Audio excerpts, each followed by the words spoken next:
On the 24th, we are in a government-style corridor. How do we know this?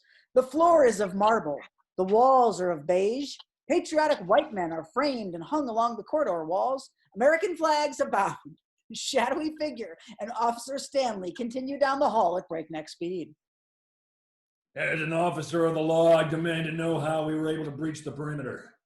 These are the secrets, Demetrius. Do these secrets scare you? As an officer of the law, I'm not allowed to be scared.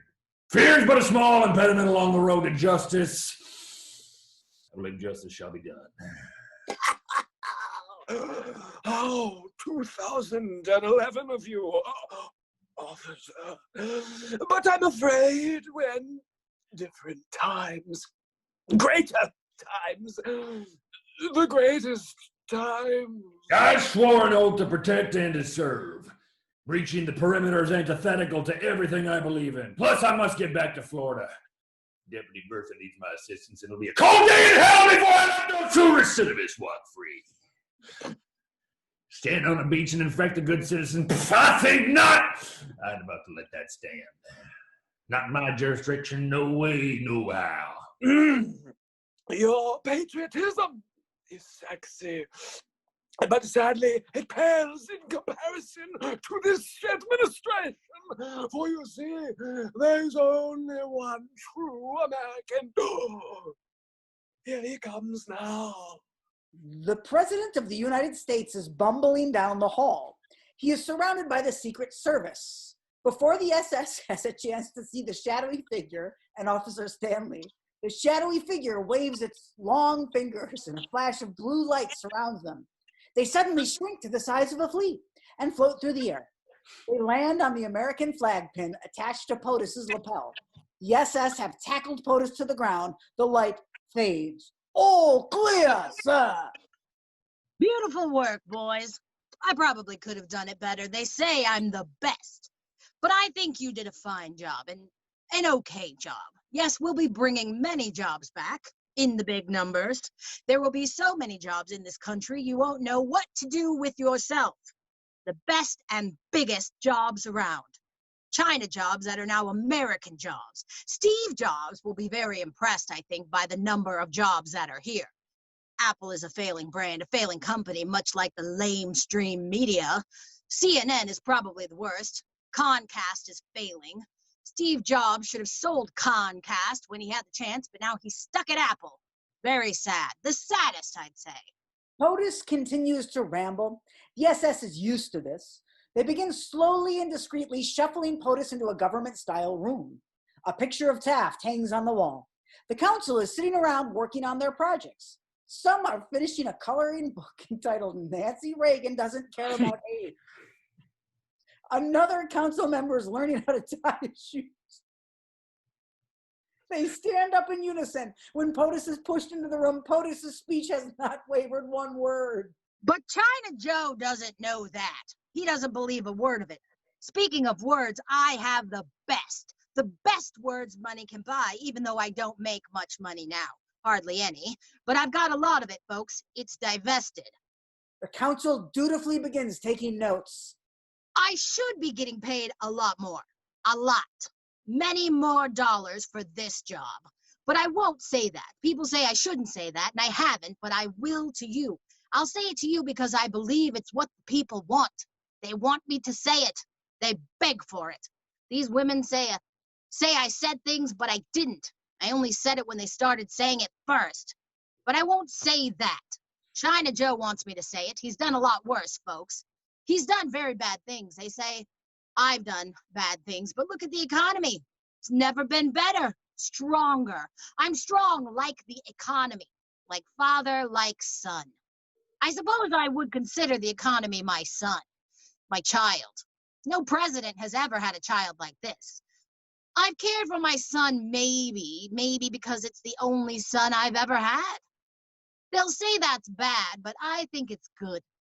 We've never been a stronger nation than we are now. Fauci, he's a good man, smart man. I like him. I think he likes me a little more, but I like him a lot, more than enough. I've taught him a lot over the years. He says, Mr. President, how do you know so much? And I say, just look at the economy. They all applaud. They've never seen such brains, such words, big ones. A lot more than China Joe or Pocahontas or Mulan. You know Mulan? Sad. Very sad. She's a nasty one, really nasty. Maybe we shouldn't have let her in. They all say that, you know, but I don't take responsibility at all for it. Mitch does. Ask Mitch. He'll tell you. Jerry knows too, but I think that just about wraps it up. The SS comes in and turns POTUS so he is facing the door. An SS agent is standing in the doorway with a cheeseburger. POTUS begins to perspire. He walks, arms outstretched, towards the cheeseburger. The SS agent begins backing up and hurls the cheeseburger down the hallway. POTUS scrambles after it. The council applauds and howls in delight. Officer Stanley and the shadowy figure remain on the lapel. What in the hell was that? Oh, that was America, dear officer. No, that didn't feel right. Oh, on the contrary, that's about as right as it can be. The pandemic, the people, everything is going according to plan. Your plan? Oh, would that it were, Charamitris. Would that it were. POTUS is bumbling towards the Oval Office, snacking on the cheeseburger. Officer Stanley sheds a tear. The shadowy figure snaps its long fingers. One of the SS agents melts into a puddle on the ground. Numbers form and read 100,000.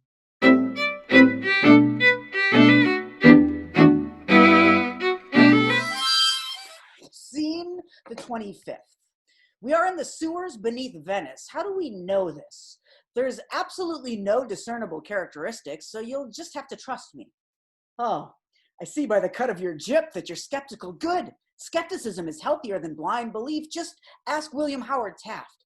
What's a jip, you ask? I haven't the foggiest, you. Speaking of fog, there's a fog in these sewers. Things are obscured down here. Still, we hear a groaning man. A man who has seen better days. A man whose pump is likely unprimed. It is Captain Danielson. He looks as though he has gone through a blender. Captain Danielson is coughing up blood and mucus and pus as he talks. Oh, you there in the fog. Show yourself. Show yourself to Capitan Danielson. He's not talking to us, you ninny, but to Scott, who has traveled far and wide and finally arrived in Venice. Scott emerges from the shadows. He's dressed in a red shawl with a wicker basket and pigtails. He's dressed like Little Red Riding Hood. Dr. Litchfields, is that you? Captain Danielson musters a hearty laugh. The laugh sputters out in a pool of blood and mucus and pus. I am afraid the good doctor is further down the road than me, Scott. No, it is not Dr. Beverly Lee Shields. It is only me, Capitan Danielson, breathing my last. Scott scurries over to Captain Danielson, who lay collapsed against the sewer wall. Do we hear some giggling in the shadows? Probably. Pay it no mind, you. Oh, Captain! My Capitan! Yes, I am afraid you found me at the end of the road, sweet Scott. You see, I came upon Emilio by accident. I wasn't ready. Damn it, none of us were ready. Eric barely had time to don his leather mask. And the chains? Well, my boy, the chains weren't ready. If only I had primed the pump. Oh, but I am afraid the cockpit in the gondola wasn't as rigid as the cockpit of my Boeing 737 MAX. Oh, what I would give to see the mesosphere once more. But nay, Sir Scott, there'll be no more flight in my future. Only a descent into darkness. Captain Danielson is crying and laughing and crying. Buckets of blood, mucus, and pus are spilling from his every orifice. There's more giggling in the distance. Pay it no mind, you. But Captain Danielson! Quiet, you fool. There's only so much time. You must know. I have impregnated Emilio with a grenade. It's lodged deep in his dorsal fin. Emilio has no idea. He was too distracted by Eric's latex to notice that I had inserted the grenade deep inside of him. But there's only one way to stop Emilio from defeating the good doctor, from losing Petrie's dish forever. You must detonate the grenade, Scott. You must prime that final pump. For I am afraid the good Capitan has run his race. More blood and mucus and pus. The light is going out of Captain Danielson's eyes now. Promise me you look after Eric, Scott. He's too pure for this world. Pure in ways I never was. You know what lies through yonder window breaks, Scott. I am Capitan Danielson, and it is the sun. Good night, sweet Scott. Parting is a sweet sorrow. Swear that you look after Eric, Scott. Swear it. I swear it! Then, with a kiss, I die. Captain Danielson kisses his own hand. A great gust of wind bursts through the sewers. Captain Danielson turns to dust. He vanishes. More giggling, the giggliest of giggles. Scott stands up. I'm coming, Beverly! I'm coming! Scott heads further into the fog of the sewers. The giggles seem to follow him. Pay them no mind, you. Pay none of this any mind.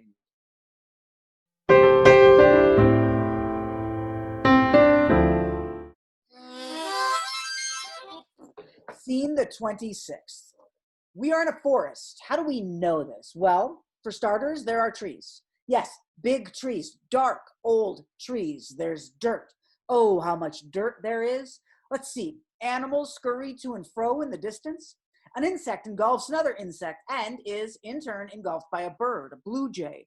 These are the things that make up a forest. And what else? Oh, of course, a gigantic spider's web. A giant spider sits belly up. A badge is pinned to its protruding stomach. Deputy Bertha spins silk and sings. So far away, doesn't anybody stay in a web anymore? It would be so fine to see supple meat at my door. Oh yeah, it doesn't help to know you're just tenderized. Long ago I captured you and there you stood. Feasting of you again could only do me good. How I wish I could, but you're so far away. Deputy Bertha takes out a gun from a tiny satchel and fires it into the air as she weeps. Yes, they all used to come round old Bertha's door, the visitors. They would knock and Bertha would answer, yes, she would. She'd say, hello, and the visitors would respond in kind. Oh, Bertha misses the visitors. How they would dance and play in the web. moving to the grooving. They were kind days, bright days, healthy and plump days. The visitors danced until they were plumb out of energy. Then they slept. Oh, how the visitors slept. A deep sleep, a moist sleep, a sleep they'd nary wake up from. Bertha liked it that way. She did. She had her lion's share of the consumption. There was a copious amount of consumption back then. All for Bertha's taking. Those days are gone. At least gone in spirit. But perhaps an awakening. Yes, Bertha believes there will be an awakening. Bertha took her leave. She hid. She slept. She ran. But now, Bertha rises like banana bread. She does. A small deer trots along the path. A visitor. The deer gets caught in the web and begins seizing and twitching. It tries desperately to get out of the spider's web. Bertha slinks down the middle of the web and puts a bullet right through the deer's eyes. Nature always finds a way. Yes, Bertha's time is now. She waited and she will have her good goods. There will be many more visitors, just you wait. Deputy Bertha begins raveling the deer in a tight silk cocoon. She sings. Looking out on the fleeting meat. I used to feel so undelighted. And when I knew I had to choose another prey, Papa, it made me feel so tired. Before the visitors came, life was so unkind, but your meat was the key to Bertha's peace of mind. 'Cause you make good meat. You make good meat. You make good meat for a thirsty Bertha. A clock falls from a branch. It lands in the spider's web. It reads 99,999.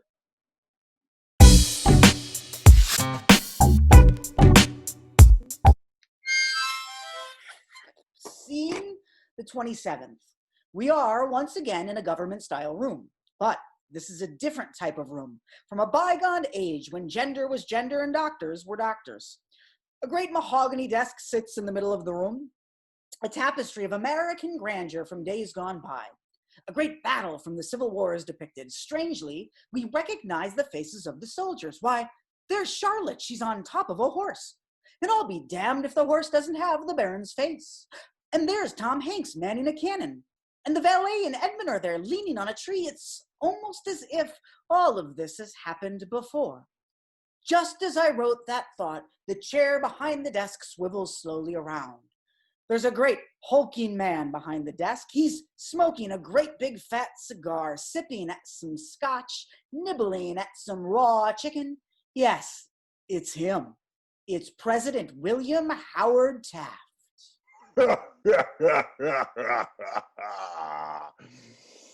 Oh, it's almost as if all of this has happened before, isn't it? Taft lets out a great gust of bellowing laughter. The laughter shatters the light bulb in the lamp on his desk. That light bulb is instantly replaced by another. I think it was time for you and I to have a chat before all this gets beyond us. Things are in motion, I'm afraid. Many, many things. Taft takes a great puff from his cigar. He exhales, blows smoke rings.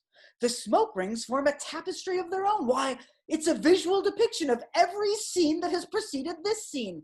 There's COVID-19. There's Captain Danielson. Is that Emilio? It is Emilio. Amazing. The smoke disappears as quickly as it appeared. Stuff and nonsense. Gone. A man never knows exactly how the child of his brain will strike or stroke other people. Taft stands up from behind his desk, walks over to the window, looks out, looks back at us. He sighs heavily. Oh, I'll be damned if I am not getting tired of this. It seems to be the profession of a president simply to hear other people talk. Taft removes another chicken breast from his pocket, nibbles without pleasure. I would like to have an ample fund to spread the light of republicanism, but I am willing to undergo the disadvantage to make certain that in the future we shall reduce the power of money in politics for unworthy purposes. The expression on Taft's face changes. Something dawns on him. He makes eye contact with us. His eyes begin to glow cherry red. Oh, we only have a moment, but know this. This has happened before. Infection. It will happen again. Again and again. It's the way of things. For now. But I thought we should take stock. Listen, the shadowy figure is one of mine. That's why he and Officer Stanley have gone to the White House. I have business there. Business in Florida, too. That's why Clam and Dinah have been summoned. Oh, and what is happening beneath the streets in Venice is part of my plan, too. Doctors have tried to foil me in the past with diets and restrictions. But even when they win the battle, they don't really win the war. Isn't that right, Edmund? Edmund reluctantly emerges from behind the tapestry. He is more mangled, if it were possible. Yes, my president. Good. Very, very good. I assume the hunger is growing. Would that it weren't, my president. I'm sorry, Edmund. There's nothing to be done about it. I know you don't enjoy this part, but perhaps this time we will finish things once and for all. My president, do you think this is it? Is this finally it, the reckoning, my president? Taft smiles. Oh, there's no way to tell, sweet mouse. But I've got my eye on things now. Scott must be stopped. This much is true. And the doctors cannot be allowed to find the dish. But that's where you come in. And Clam and Dinah and Bertha. There's so many wheels in motion, Edmund, and that motion is moving in the way I like. In the way you like. COVID-19 has taken the bait, as it were. So have you. Taft turns to us again. His eyes grow purple. A thought is almost there, but it escapes him. Instead, he says this. If they will play fair, I will play fair. But if they won't, then I reserve all my rights to do anything I find myself able to do. We hear a great explosion in the distance. We realize that a cannon on the tapestry has gone off. Death throws his head back with laughter and finishes another chicken breast. If they will play fair, I will play fair. But if they won't, then I reserve all my rights to do anything I find myself able to do. And then there is darkness.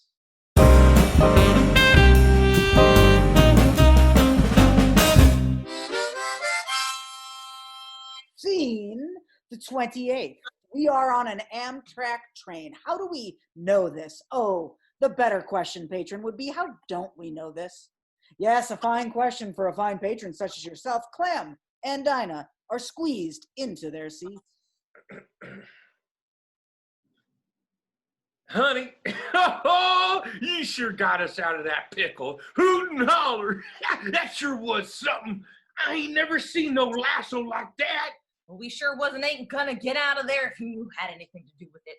You was just ready to sit in that cell, Clam. Sometimes, Clam, sometimes. Oh, honey crackle, you know I was brewing something up in the old noggin. You was brewing up Jack. Well, it don't matter much now. We's on our way back home, and that's just where I'd like to stay. Hold up with my sweetheart. I'd still like to wring that darn cop's neck. He did give you quite the shiner there, Sugar Snack. Darn cop! Darn big city liberal cop! Done thinking he can come to my neighborhood. Why, it just don't make me feel right. It makes me all sorts of rootin', tootin', confounded, blasted. In Dinah's southern rage, she flails her arms and puts a dent right into the food cart. The food cart operator is a man in a large white smock. He turns around to face Dinah and Clam. His name tag reads M, but the rest of the letters are scratched out. He speaks. Well, hello there. Messing with my cart? Oh, here we go. Nah, it wasn't on no purpose there, Mister. Oh, this old thing. Been working on this train so long, this name tag is just plumb worn out. Remind me to talk to my supervisor. Perhaps the conductor himself. Why, I'm sure I could go all the way to the tippy top if I felt like it. Sure, I could do that. Well, why not? Sure. Well, I do apologize for the dent in your cart. Quite a shiner she gave you. We'll cover any damages. Dinah elbows Clam. Oh, pish. Pish and a posh to go with it. That's what I always say. That's what Mother always told me. Yes, she'd exclaim, "You get down from there, young man," and bully on her if I didn't come home until well after dinner time. Yes, sir. Clam and Dinah eye each other suspiciously. Oh, but where are my manners? You two look famished. And if this isn't a food cart full of delicious goodies, why, we've got licorice whips that'll put a fright down your spine. Some tantalizing chocolate eggs. Why, you plop an egg in your mouth and you'll be a spring chicken. That's what Mother always said. Yes, yes, we've got a tasty dill nab nib for you. Oh, and look, the finest of all. M sticks his arm deep into the boiling hot dog water. He pulls it out. His arm is steaming and covered in sores. He reveals one perfect hot dog. Hot dog?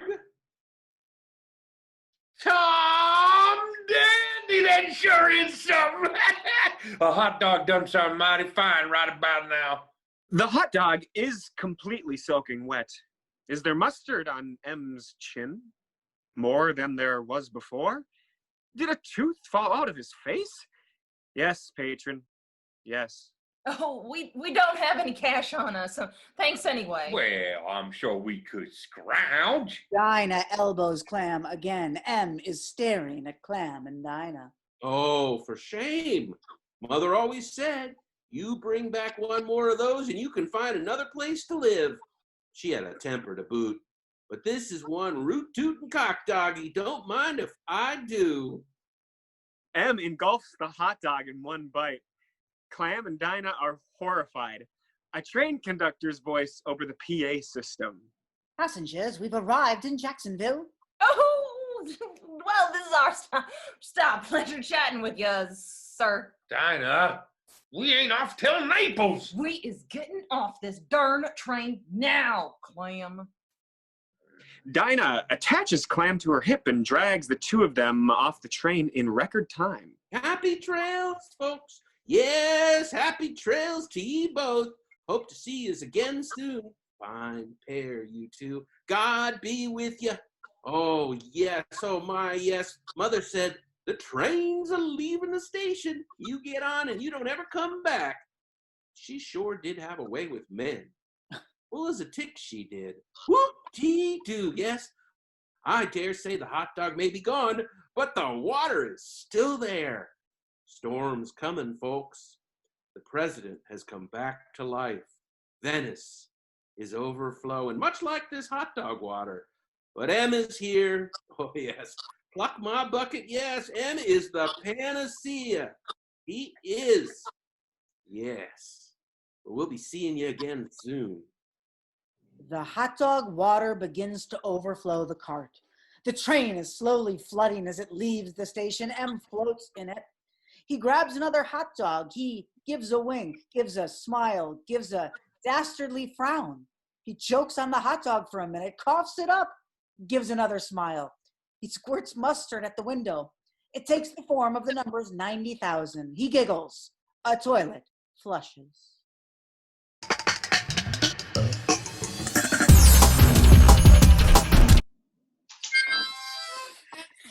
Scene the 29th. We are in the sewers of Venice. Dr. O'Leary is being crucified on the oar of a gondola. A baseball bat is lodged in her leg. Dr. Litchfield is also being crucified on the oar of a gondola. A throwing star is lodged in his throat. The doctors are not well. Oh, this is a grim prognosis, Ignatia. That is a masculine statement, Beverly. And please, call me Ignatia. Ah, titles don't mean much on the cross, Doctor. Gender doesn't either. But then again, it never did. There's a moment of silence, very serious silence, super serious. A dolphin dressed as a Roman centurion appears. It takes its post, stands guard. It is silent. Damn it, Ignatia!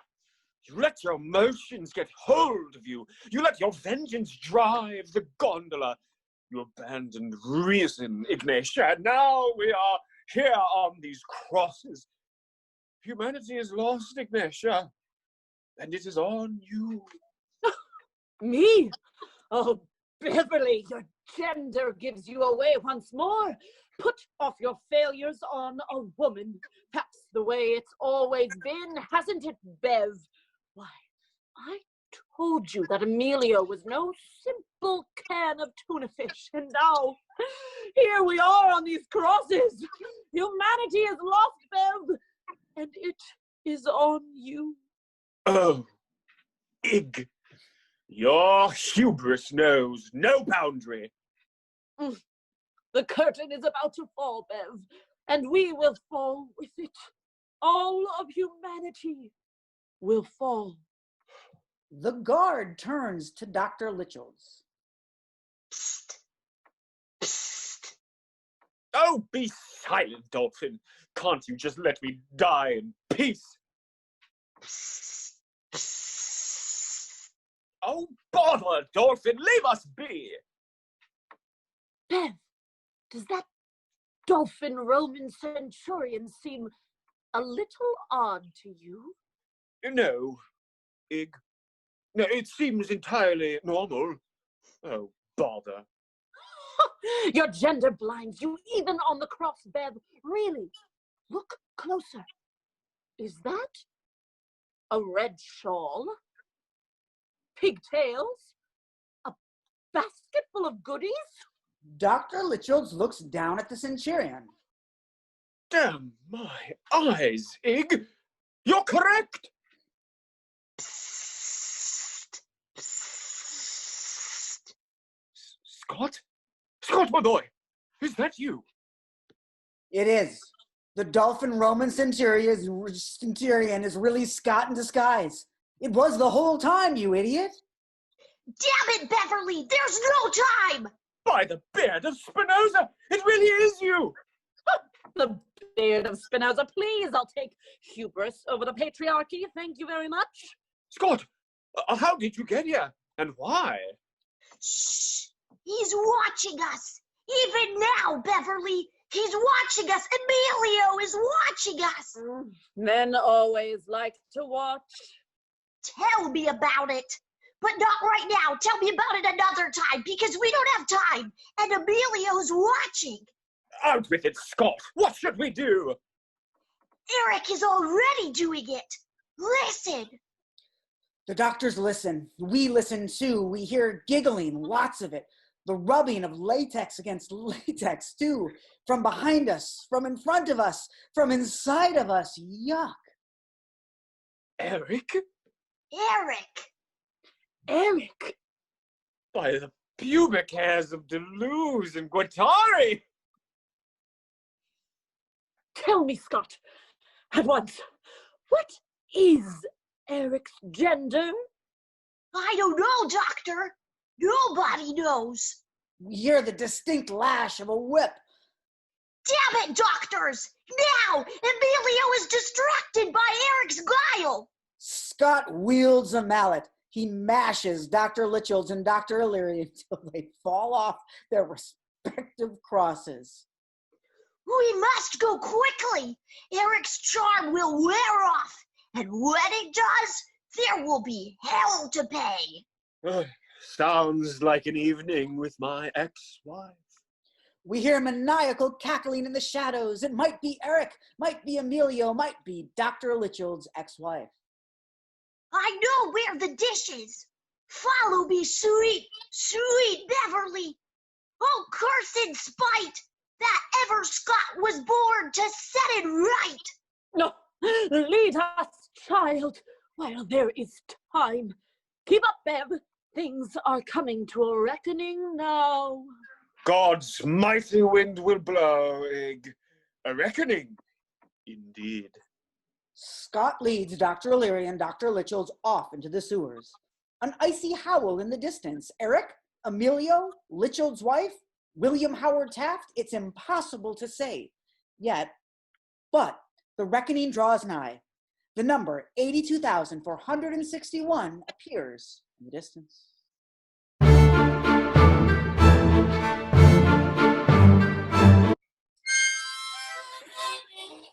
Scene the 30th. We are in the Oval Office. How do we know this? Oh, look at the shape of it, you moron. The President of the United States is passed out in an oversized crib behind his desk. On the door to the outside, it says, "Very big meeting, the biggest. Do not disturb." He is sucking on a pacifier made of ground beef. Fast asleep, fast as he can be. The shadowy figure and Officer Stanley are crawling up the phone cord leading to the top of the Oval Office desk. Tell me, figure, why have you brought an officer such as myself to this very American room? Tell me, Bob. The shadowy figure begins to mutate. It looks like a fine young woman, nothing out of the ordinary, nothing in the ordinary, nothing particular or peculiar. Do you know what my grandfather said in times of tumult and strife, Jeremetrius? The officer and the figure make it to the top of the desk.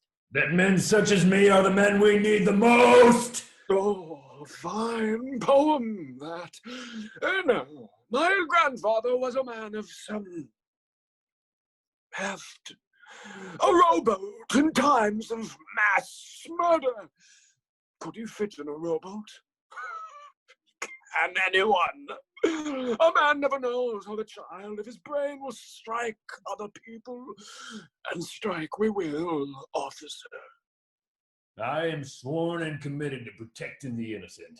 If this is an act of war, let me out of it! Figure, Got it, bub? I ain't tarrying with no war. I got my own war, a Floridian war, you hear? I cannot go on as... There is a puff of blue light around Officer Stanley's head. His eyes grow electric green. The shadowy figure waves its long, skinny fingers, and Officer Stanley heaves the normal size, but large to them, phone off its receiver. He hops onto 3 numbers, a voice on the other line. Yes, Mr. President? Ready the chopper? I'm getting out of this bitch. Sir, yes, sir. Officer Stanley hurls the phone receiver to the other side of the room. The light dissipates. What on earth? Huh? Tarnation!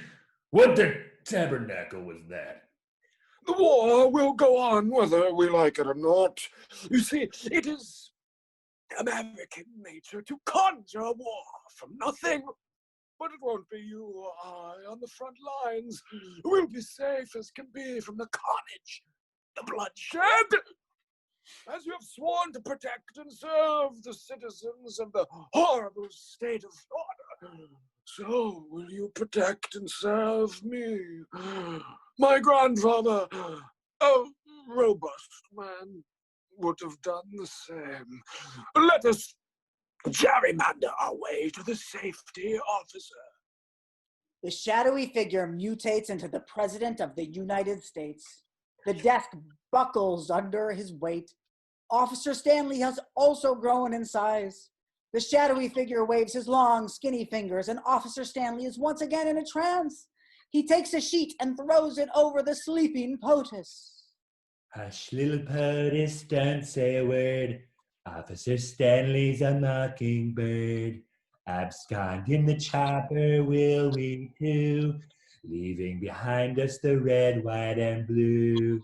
A meat pop in one hand, the codes in the next. Unlimited tweets for your fingers to text. Sleep, sleep, sleep. A knock at the door. Officer Stanley opens. A helicopter pilot stands at the ready. A good trip. Good day for a trip. Wouldn't you say, officer? The best day, the biggest. Red, white, and blue. Officer Stanley leads the POTUS shadowy figure out of the Oval Office. He slips the helicopter pilot a scrap of paper that reads, Camp David on the double. The helicopter pilot gives a nod. A Twitter alert on the helicopter's pilot's phone appears. Tweet from POTUS. Big numbers, the best numbers, small but big. The biggest, 79,999. From behind the Oval Office desk, a hand shoots up. It gives a thumbs up. Bigly.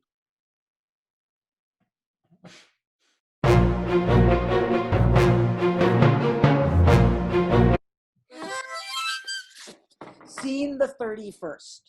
We are deep below the streets of Venice in a bygone age and ancient time. How do we know this, friend? Well, there's a sign on the wall that reads, we are deep below the streets of Venice in a bygone age and ancient time. That's how we know it, you jerk. Scott comes sprinting into view. Dr. Leary and Dr. Litchfield follow in hot pursuit. They are out of breath. They stop in a chamber of sorts, a chamber of secrets. We've arrived. This chamber has a familiar scent. The scent of the patriarchy? There's no escaping it. No, it's something else. I can't quite put my finger on it. I'm sorry, Beverly. I'm so sorry. Sorry? For what, Scott?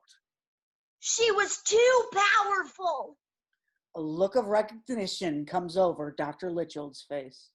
No. Oh, please, Scott, no. Just know I love you, Beverly. I always have. I always will. Oh, Scott. Oh, no.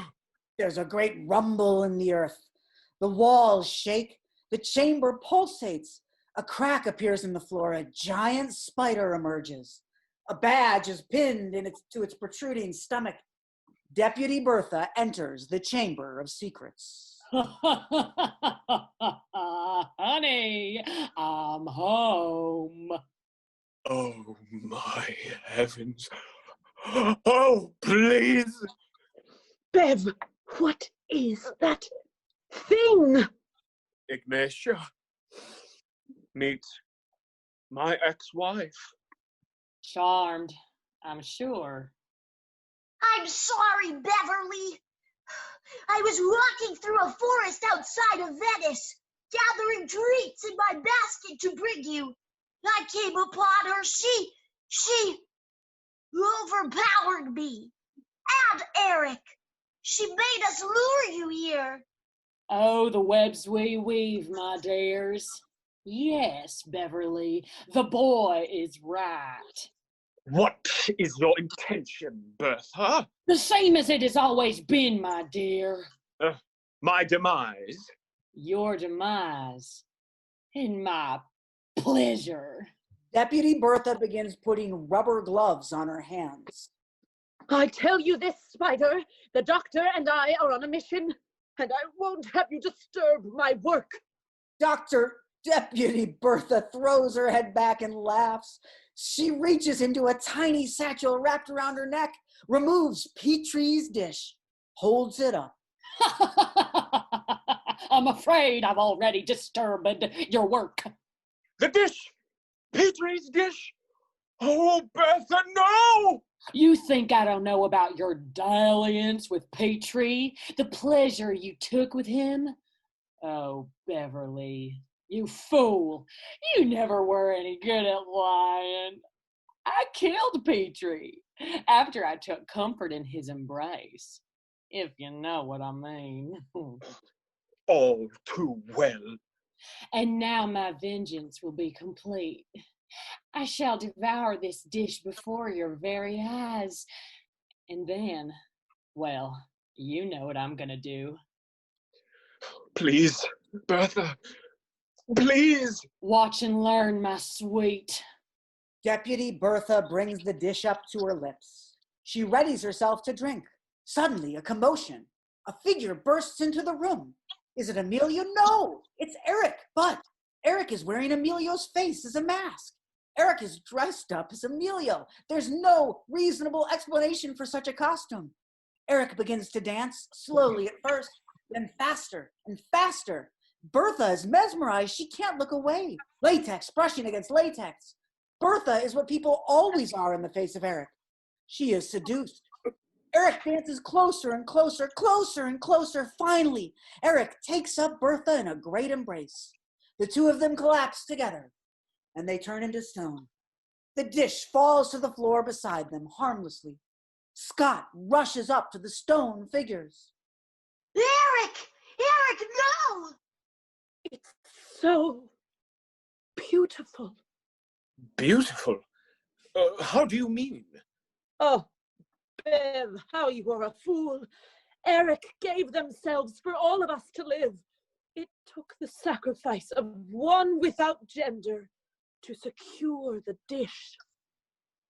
I do believe you're right, Ig.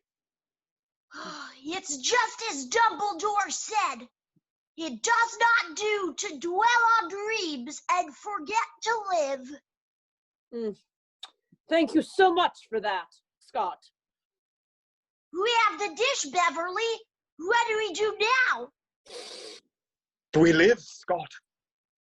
Damn it, my boy. We live. Dr. Litchfields approaches the stone statues at the center of the chamber. He holds his stethoscope up to Deputy Bertha, listens for a moment, turns to the others. The divorce is final. Come, colleagues, we must away to the council at once. Scott follows Dr. Litchfields out of the room. Dr. O'Leary hesitates. She takes a portrait out of her pocket. It is a picture of William Howard Taft. She gives it a kiss, puts it back, looks at us, gives us a wink.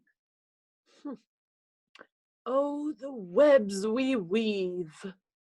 She follows the others out of the chamber. The number 50,000 takes her place, flashes red, dissolves. Then there is silence.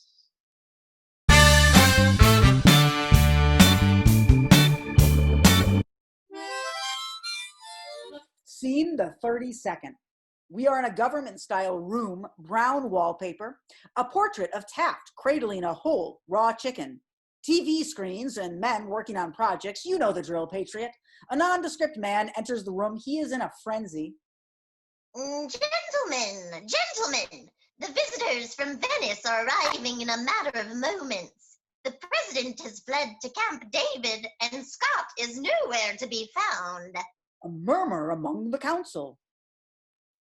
What is the purpose of these visitors of Venice? They say they made a breakthrough on the vaccine. The vaccine from Venice. The visitors have the vaccine from Venice. Victory! More murmuring from the council. But with no secretary to let them in, and no president to tell the people of the good news, what do we do? Oh, I'm but a bureaucratic type. Oh, don't look at me. I'm not even sure where the entrance is. I mean, it was so long ago. Bomb Japan! Well, this has excited the council, and they murmur even more. Without a secretary, we're doomed.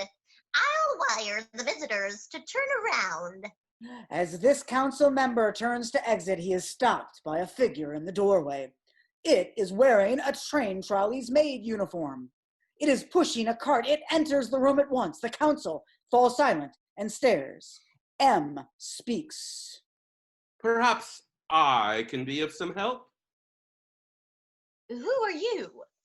A noble question, that.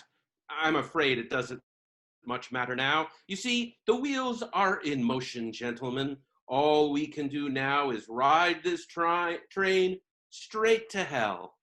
The coal is burning hot, and I'm afraid the trolley cart is at a rolling boil. Licorice whip? One council member accepts the candy. As I was saying, the president has fled.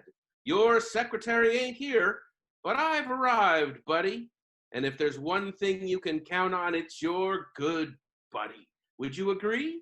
The council nods its head in unison. Right you are, pal. You see, human nature never changes. It hasn't much changed at all since we were drawing pretty pictures in caves in the Middle East. The Tickle East is what I like to call it, but we'll just keep that between us. Sure thing, buddy. Caramel candy? Another council member accepts the candy. When a leader fails to lead, who takes their place? Another leader? Or is it human nature to turn to each other in times of strife and uncertainty? Infection spreads, but the bond of man is as strong as ever. Just look at the Javits Center. Oh my, oh dear, what a sight, gentlemen. What a sight, buddy. I dare say we won't be getting out of this pickle anytime soon. A vaccine is on its way. The president has disappeared. What to do? What to do indeed? I think I have an idea. But first, hot dog? M retrieves a dripping wet hot dog, complete with bun, from the trolley. M sets this hot dog in the head chair. M drizzles some relish on it. It begins to mutate, writhe and gestate. Legs shoot out of its bun. A mustache begins to grow. M starts to giggle. Chunky arms explode from the hot dog. It grows in size and girth. Oh my, the girth. The chair begins to groan as the hot dog has nearly completed its transformation. A cigar appears and smoke fills the room. The council begins to violently cough. M's cackling reverberates off the walls. The smoke clears, and sitting at the head of the council is William Howard Taft. He has disappeared from the picture frame. In its place is a raw chicken pushing a trolley. Gentlemen, I present to you your new leader, President William Howard Indigo Taft. M sprints out of the room. Oh, politics makes me sick. The council explodes in a round of applause, and Here's and Pax Americana! Oh, give it to me straight, boys. What's the skinny? The visitors are nearly here, sir. They bring with them a vaccine for this bastard illness. There is a chance for us to make it through this, a chance for Americans to stop getting kicked around this thing. We need a president to tell the American people. Oh, I am president now, and tired of being kicked around. We will set up the meeting at once, sir. I have come to the conclusion that the major part of the work of a president is to increase the gate receipts of expositions and fairs and bring tourists to town. The council once more explodes with applause and cheers. Taft heaves himself out of his chair and heads towards the Oval Office. Before he does, he looks at us. He winks. He puffs his cigar. He blows it at us. We can make out the number, 43,762.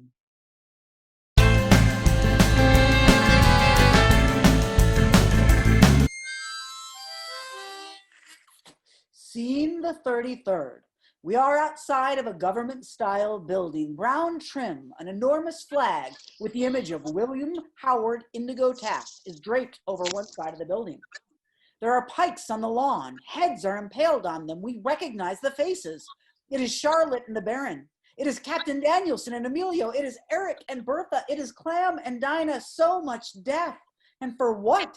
The gate receipt of expositions and fairs? Bringing tourists to town? Maybe. Maybe not. You be the judge, Patriot. Regardless, the valet appears. He has a wheelbarrow. Edmund, now more mangled than ever, rests on one of his shoulders. There are more bodies in the wheelbarrow. Too many bodies.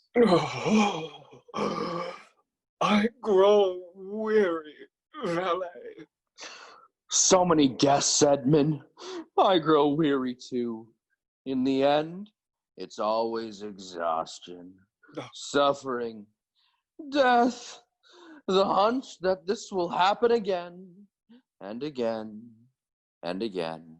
No, until the end of the age, or until Taft wills it. Ours is not the reason why, Mouse. Ours is but to do and die. The valet and Edmund cart their guests into the government building. COVID-19 emerges from the Baron's fat mouth. It was inside, napping. We know this because it has a sleeping cap on, jammies too. Stretches and yawns, looks out on the lawn. I grow weary, Mother, so weary. My work takes its toll. But I suppose mine is not to reason why. Why, look at what I've wrought. Are you proud of me, Mama? What does it all mean? An enzyme descends from the clouds. It is COVID-13. Mark me! COVID-19 wipes its eyes in disbelief. Mother, can it be? I am thy mother's spirit, doomed for a certain time to walk this government building. Oh, molecules! But that I am forbid to tell the secrets of my prison house, I could a tale unfold, whose lightest word would harrow up thy soul, freeze thy young molecules, make thy enzymes like stars from their spheres. But I'm spreading, Mom, just like you wanted, just like you wrote about in your journal. Whoever is happy will make others happy too. That's what you wrote, Mama. If thou didst ever, dear mother love. Oh, virus! Revenge her most foul and unnatural murder. Murder! Murder most foul.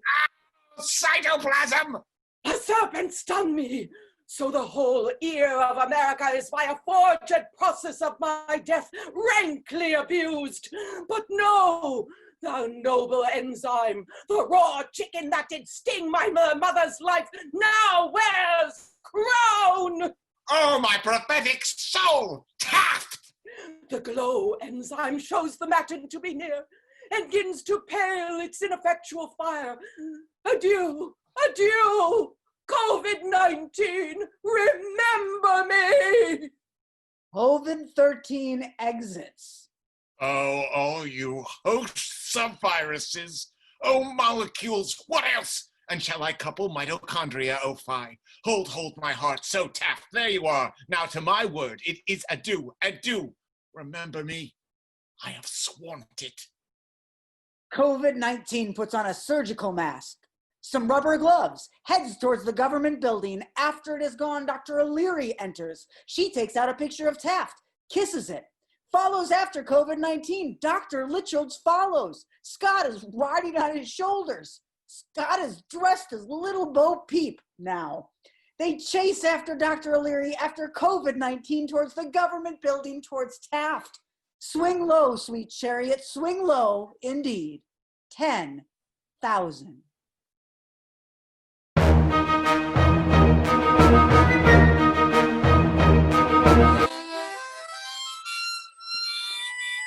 Scene the 34th. Dr. O'Leary and Dr. Litchfield and Scott are racing down the halls of a government building. COVID-19 has disappeared into an air duct. The three are running at breakneck speed. The eyes are watching them, the eyes of presidents pass. The lights flicker. The presidential paintings almost seem to move. They seem to whisper words to the doctors and Scott as they run towards destiny. Forgive your enemies, but never forget their names. My wife was as much of a soldier as I was. May God save the country, for it is evident the people will not. They call upon us to supply American boys to do the jobs that young Asian boys should do. I'm fine, except, I broke my pelvis. The doctors and Scott make it to the door leading into the Oval Office. My ex-wife is nothing compared to what we're about to endure. Doctors battling presidents. Who could have predicted such a thing? I love you, Beverly. The three explode into the Oval Office, but what they see is not what they dreamt. Not in a million dreams, Horatio. Taft sits behind a desk, but it is no desk at all. The 45th President of the United States is on all fours, a ball gag in his mouth. Papers and an ashtray are balanced delicately on his wide back. The 46th President of the United States, William Howard Indigo Taft, has his feet upon the desk. He smokes a massive cigar. He ashes some of it into the ashtray. It burns POTUS 45, who whimpers. Taft is tenderizing a raw chicken breast. He engulfs it in one bite. A massive countdown clock can be seen behind him. 9,000, 8,999, 8,998. Oh, thank you, Scott. The visitors may seat themselves. Dr. Litchfield and O'Leary turn to face Scott. Scott, you fool! You small, imbecilic man! How could you? Again? I'm so sorry. Just know that I loved you, Beverly. I always have. I always will. Scott slinks out of the office and shuts the door on his way out. A blast gate comes down in front of it, locks from the outside. A lot of them. The doctors turn to face Taft. 6,754, 6,753. Oh, don't worry over what the newspapers say. I don't. Who are you? What have you done with the president? The 45th POTUS struggles to speak. Taft gives him a swift kick in the face. Presidents come and go, but the Supreme Court goes on forever. Always a man, judiciary over executive. You remind me of my ex-wife, good sir. She died the way she lived, in another's embrace. Oh, I do not believe in the divinity of Christ. Listen, mongrel, we have the vaccine. We will distribute it. We will put an end to this scourge, and we will all live as one. Man and woman defeated, but humans at the end. All of us, human! Dr. O'Leary lunges at Taft. He blows a plume of smoke and it forms into shackles, which attach themselves to Dr. O'Leary. She falls to the ground, bound and helpless. 1,999. Ignatia! Dr. Litchfield runs at Taft, but he stands up at a domineering 8 foot 27 inches.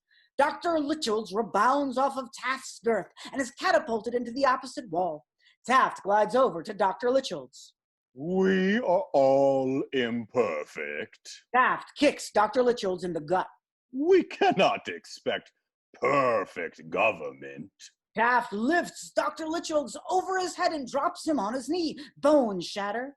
The world is not going to be saved by legislation. Taft roundhouses Dr. Litchfield and blood and teeth explode from his mouth.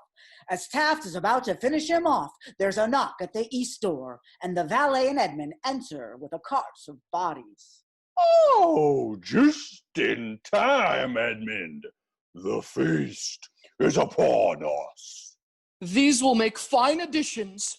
Ours is but to serve and not protect. There be no escape from this. Lean into it, Edmund. Edmund is warier than ever before, exhausted and weak. He is aghast at the sight in front of him. Tears immediately begin to stream down his face. Feast, Edmund. Feast as your ancestors did in the 14th century. We can start the earth anew in our image. Feast, my boy. Oh, so much death. It hurts mine eyes. Oh, tarry here no longer can I. Oh, to be a free mouse, free of the shackles of man and God alike. My patience is thin, Edmund. Feed upon the weak. Dr. Litchfield turns to Dr. O'Leary. He gives her a bloody, swollen wink. She winks back and locks eyes with Edmund. She wiggles a hand free and reaches deep into her bosom. Dr. O'Leary pulls out a Petrie's dish. She nods towards Edmund. Edmund, conflicted, looks at the countdown clock. 999, 998, 997. Feed, coward. Feed. Edmund jumps off the valet's shoulder. He scurries quickly under Taft's massive leg and over Dr. O'Leary. He grabs the Petrie's dish. Dr. O'Leary whispers, Fly, sweet mouse, soar with the angels. Yes, devour her. Devour her now. 100, 99, 98. Edmund swings around and opens the Petrie's dish. There are more enzymes in heaven and earth, William Taft, than are dreamt of in your philosophy. Edmund hurls the Petrie's dish at Taft with all his might. COVID-19 quickly descends from an air duct and into Taft's lungs. Taft gives a tremendously dry cough and in an instant knows.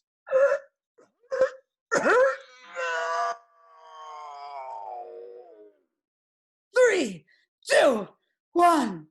The Petrie's dish explodes in his face and a blinding flash of light emerges. Taft is turned to dust. The bodies in the cart are incinerated and the valet along with them. The Oval Office explodes in a grand and majestic mushroom cloud of vaccinated rubble. Magnificent white light engulfs the entire United States.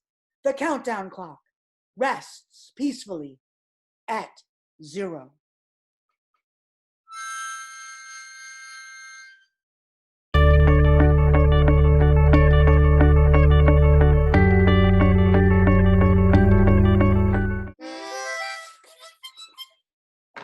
Epilogue. Autumn seemed to arrive suddenly that year. The morning of the 1st September was crisp as an apple, and as the little family bobbled across the rumbling road toward the great sooty government building, the fumes of gondola exhausts and breaths of unquarantined pedestrians sparkled like cobwebs in the cold air. 2 large cages tattled on top of the laden trolleys the parents were pushing. The enzymes inside them hooted indignantly, and the lab-coated boy trailed fearfully behind his sisters, clutching his mother's arms fearfully.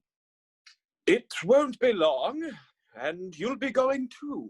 2 years? I want to go now! The commuters stared curiously at the enzymes as the family wove its way towards the barrier between platforms 9 and 10. Scott II's voice drifted back to Dr. Litchfield's over the surrounding clamor. I won't be a COVID-19! I won't! Scott Jr., give it a rest! I only said he might be. There's nothing wrong with that. He might be a COVID-19. But Scott Jr. caught his mother's eye and fell silent. The 5 Litchfields approached the barrier. With a slightly cocky look over his shoulder at his younger brother, Scott Jr. took the trolley from his mother and broke into a run. A moment later, he had vanished. You'll write to me, won't you? Every day, if you want us to. Officer Stanley was standing there with a bottle of vodka and a bottle of gin, a dark coat buttoned up to his throat. His blue eyes were receding somewhat, which emphasized his pointed aviators. His child resembled Officer Stanley as much as Scott Jr. resembled Dr. Litchfields. Officer Stanley caught sight of Dr. Litchfield, Scott, and their children. Now, see, this is all worked out. Dr. Litchfield, Scott III, and Scott II laughed. The train began to move, and Dr. Litchfield walked alongside it, watching his son's fat face. It reminded him of Baron. Dr. Litchfield kept smiling and waving, even though it was a little bereavement watching his son glide away from him. Above them, in the sky, Eric was dancing a seductive dance. The sound of latex slapping against latex was heard. He'll be all right. I know. COVID-19 had not pained Dr. Litchfield for 19 years. All was well.